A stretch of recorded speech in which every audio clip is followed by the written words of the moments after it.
Jesus, bright them lights, aren't they? Paddy, over here to your left. You know, I think obviously you've had a lot of attention on you since you come to the UFC, but this one feels like the biggest one, right? So far in your career, do you feel like this is the biggest fight you've had to take a part of? Yeah, definitely. Every fight that I have now is going to be the biggest fight in my career. Obviously, everything's a must-win, and co-main event slot on the best pay-per-view of the year, best fight card of the year. It's where I need to shine. Every fighter in their career has that one fight that sort of, in the eyes of the audience, proves them to be like a legit fighter, right? I think back to when Conor first fought Dustin. As he was coming through the ranks, suddenly everyone realised, like, oh, this guy's really good. Do you see this fight with Chandler as the one that, for you, shows the world, like, I'm not just a fun fighter, I'm a legit elite fighter? I hope so. But the goalposts always get moved with me, lad. Like, everyone's saying now before the fight, oh, Chandler's going to knock him out, Paddy's not good. And then once I beat him, it'll be, oh, he's 2-4 in the UFC, he's 38, he's washed. You know what I mean? That's just, I'm used to it. I get on with it now. I just go out there and prove how good I am by winning. I saw on your YouTube channel, which is a great channel, people should check it out, that you've started really like dialing in and taking your career seriously more than you ever have before. Do you feel the effects of that in the gym and when you train? Yeah, feel it when I spar, feel it when I train. Even like doing me fight run-throughs the last couple of days when we've been training. I've never had this much energy fight week. I've never been able to smash pads for rounds and rounds and then do a fight sim after it. And everything's just coming together. You know, everyone always says it's very cliche, but I am in the shape of my life. I've never felt this good, and it'll show on the weekend. Did we establish who has the bigger, most messed up hand, you or Michael? Yeah, everyone started saying I've got a moose knuckle, which was quite funny. But yeah, I think I've got bigger hands than him, lad. He's only little, isn't he? Paddy, right. You've used that phrase, you know, people are always moving the goalposts for you. And I remember you were saying something similar when you fought Tony and something similar when you fought Bobby Green or King Green. And then you said you kind of get on with it now. Did that ever bother you at all? And was there a moment when you were just like, all right, no, I got to move on from this? Nah, it's been happening since I was an amateur, since I was 16, you know. People saying, oh, he'd beat you, and then when I beat them, it's like, oh, he's not even that good. Like, I'm used to it. It's been happening for years and years. It's something that's what's not new to me. We've heard your name even when you were, you know, in the Cage Warriors days. We had been hearing of Paddy, and then obviously famously, you decided not to sign that first UFC contract to bet on yourself. But since around even before then, it's felt like you've been this quote unquote kind of superstar in the rising that we're going to have these big media days with. Can you remember a time that you felt like that? Like maybe you don't feel like a superstar, but people around you started to really, really recognize you, like around the world? No, yeah, when I was fighting on Cage Warriors, and I won the belt there, and that blew up a bit. And even when I'd go on holidays and I'd go to Thailand and Spain and stuff like that, I'd still get asked for pictures before I was even in the UFC. But then obviously when you get to the UFC, it's the Premier League of MMA, one fight and everywhere I go, like it's just picture non-stop. But I don't mind it, know what I mean? People, as long as people use the manners, people say please.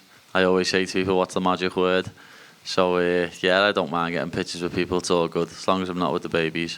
When Conor and Sean O'Malley were on the rise, they used like this phrase, like they always knew this would happen. They couldn't really describe the feeling, but they always knew they would be this superstar even before they were pros. Did you have that feeling at all, or did you just kind of ride the wave? No, I always said that. I always said where I met it. I always knew that this was coming. I always knew that this was in my future. That's why it hasn't fazed me at all. I've just took it in my stride because I said from day one that this is what's going to happen. I'm going to be one of the biggest superstars in this sport, and I'm going to be a world champion one day. And then this year, dating from the January pay-per-view even through your fight, we're seeing a lot of these young lightweight prospects, you know, like Rufi, Ignacio, Bohamondes, like Tom Nolan and everyone, and they've all said the same thing, like the top 10, 15 of lightweight are probably closer to retirement than their primes outside of Arman. And a few of them said, like, well, Paddy's kind of leading this charge of young lightweights coming up the division. Do you feel that? And do you kind of look like they might not be ranked, but do you see these guys as like, I'll probably have to fight this guy in like 3-4 years, maybe for a title? Yeah, you never know. I've said the same myself. The old guard's changing. The old guard's going to fall out, or they're either all going to retire or they're going to end up on a trajectory like Tony Ferguson, because they're all getting on. Like, I think most of the top 10 is over 38. Well, 35, sorry. Like, Beneil, Moicano, Chandler, Poirier, Gagey, Charles. I don't know how old Gamrot is. I think Dan Hooker might be over 35 as well now. So the top 10 at lightweight in the next 3 years is going to be completely different, apart from me and Armin. And then just last one for me. I think it was either you or your coach used the phrase, Charles showed the formula against Michael Chandler. So I guess what in that fight, without giving away your game plan, obviously, did you see from Charles and you're like, all right, this is the path to victory? A lot of stuff, you know what I mean? I couldn't even name one. He kept him on the end of his shots. He showed how easy Michael Chandler is to take down. A lot of people thought Chandler was a high-level wrestler, but he might be a high-level, like, Division 1 wrestler where it's just straight wrestling, but MMA wrestling, I'm better at it. I'm a better grappler, I'm a better striker. He's just probably got more power in his hands, but we'll prove that on Saturday night, won't we? We'll see who's got more power, because I think there's more chance of me knocking him out than him knocking me out. Paddy, right here. You mentioned all those names that are kind of on their way out of the division a little bit. Is that why you're trying to get these fights in as many as possible now? Because once they're gone, like you look at the great fighters in the sport, they have these names of the former champions and stuff on their resumes, and it's important to try to get as many of those as possible before they move on for your legacy. Yeah, of course. It'd be nice to get all the future Hall of Famers, because like Gagey, Poirier, definitely Charles. Like, if I could pick one of them to fight, it would be Charles Oliveira. He's got the most submissions in UFC history. Former champion, defended the belt twice. Well, missed weight one, but I'd still call that a defence.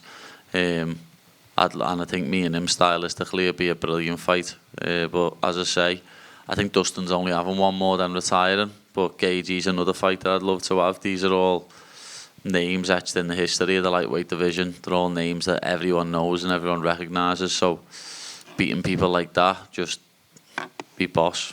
Yeah, I saw Dustin Poirier is going to be a desk analyst for this event. Does that excite you that you're maybe going to have to make him say some really nice things about you with your Yeah, I don't think he likes me very much, to be honest. But I know he dislikes Michael Chandler a lot more than me. So, yeah, it'll be quite fun to have a little chat with him after I've won. Paddy. Paddy right here, sorry. Molly retired recently. Obviously, the two of you are very close. You've had some big nights together, the Paddy and Molly show, that 22 event when the UFC came back to London for the first time since COVID. Was it hard seeing her hang them up, and was there part of you that was kind of wishing, hey, maybe we could do this one more time together?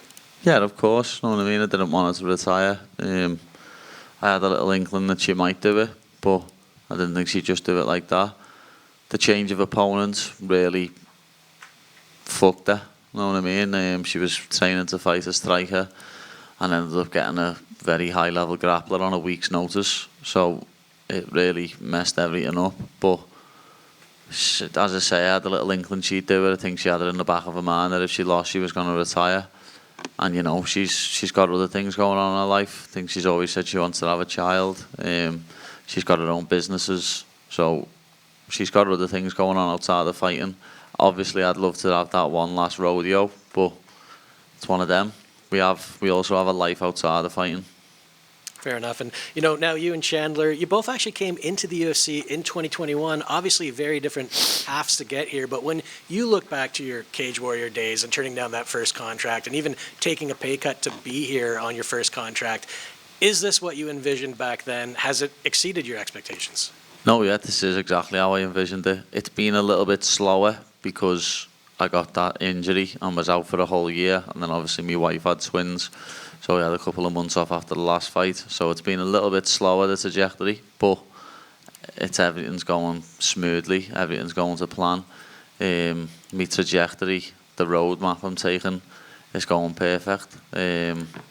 Beat Michael Chandler the weekend, then fight someone like, as I've just been saying, Charles, Justin or Dustin in Abu Dhabi in October. And then I'm coming for that belt in 2026. Thank you. Paddy, on a Full Send podcast, you had some words for Arman Tsarukyan. What prompted you to say that, and did you hear his response? Yeah, I seen his response. It tickled me, made me laugh. It's just being honest, you know what I mean? I'm just brutally honest. I can't lie. If someone ever get asked about someone, I'm going to be honest. I seen him say in an interview the other week that I don't watch anybody not in the top 5. I won't watch Chandler and Pimblett. Well, what are you tweeting me for then? You know what I mean? If you weren't concerned about people who aren't in the top 5, you wouldn't be tweeting me when I've said something about you. Like, people who say stuff about me, what are beneath me, I don't mention it, I just leave them to it. But, you know, I must be in his head. It's not my fault he shit his pants. And with the win here, do you plan to call him out? Anyone in the top 5, lad, I don't care. Like, it doesn't have to be a certain person. Like, it can be Armin, it can be Charles, it can be Justin, it can be Dustin. I just want to fight whoever's going to get me to that title. Like, I haven't got no personal vendettas against anyone apart from Ilya. So it's one of them. I'll fight anyone that they put in front of me. I'll never turn down a fight. Hey, Paddy, right here. I'm from Brazil, and I was talking to Patricio Pitbull a couple of days ago, and he told me like you messaged him and he gave you some advice on Chandler without saying what it was. Is that something you plan on using on a fight? Yeah, definitely. I messaged them when we was at the press conference a couple of weeks ago. I was going to try and get some training in with him, to be honest, because he's a little bit of a similar style to Chandler. You know what I mean? Short, stocky, throws big shots. And I could have played Yair for him. You know what I mean? I'm taller, rangy, throw a lot of kicks. But we just didn't find the time to get in with each other and do it. But at the media day, the press conference, we were in the back and we was talking to him and his coach and his brother, and he gave me a little few pointers, showed me a little few things. I think we might have a little bit of it on video. So after the fight, if that comes off, Pitbull will be getting a big shout out, and we'll share the video of what he was showing me. That's pretty cool, thank you. Paddy, 3 years ago, you started the Paddy Foundation, which is geared towards helping men's mental health awareness and helps feed kids in needs. I wanted to ask, how's the foundation going, and do you have any cool projects coming up? It's going great, you know what I mean? We're still raising funds constantly. One of the best things that we've done so far is a charity what does counselling in the UK called James's Place. It's a place that I actually went to myself when I was depressed and struggling with my mental health. I had sessions there, and we donated enough money for them to employ another counsellor, another member of staff. I don't know if it was a year or 2 years. Like, we used the funds out the Paddy Foundation to do that, so more men can actually go and speak to someone and get mental health advice, and, you know, hopefully not do nothing drastic and not take their own life or try and harm themselves. Paddy, real quick. Some people have accused Michael Chandler, fans and past opponents, of maybe being a dirty fighter, of cheating, fish hooking, shots to the back of the head. Wondering, do you agree with that? Do you see him as a dirty fighter? And if so, I guess, how do you prepare for that? And do you have to have a conversation with the referee in the back to be like, hey, just be extra careful? Yeah, he's the nicest man in the world outside the cage, and when he gets in it, he's a dirty bastard, isn't he? You know what I mean? But I always say, if you're not cheating, you're not trying. So I understand what he's trying to do. He wants to win, and that's the main thing when it comes to this game. But yeah, I probably will mention to the ref in the back, like, if he's going to grab me gloves and when I say, if he tries to poke me in the eye and stuff like that.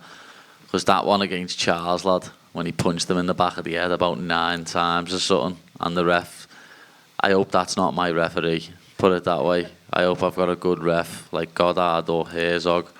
I don't want to have a ref that's just going to let me get rabbit punched in the back of the head consistently. The one what he done to Gage, he was bad as well when he poked him in the eye, and then the ref went to stop it and he just punched him in the face as hard as he could. As I say, Chandler's a real nice fella outside the octagon. I've bumped into him yesterday and had a chat with him, but in there he's a very, very dirty man. Thank you. Good luck. Any more now? All good.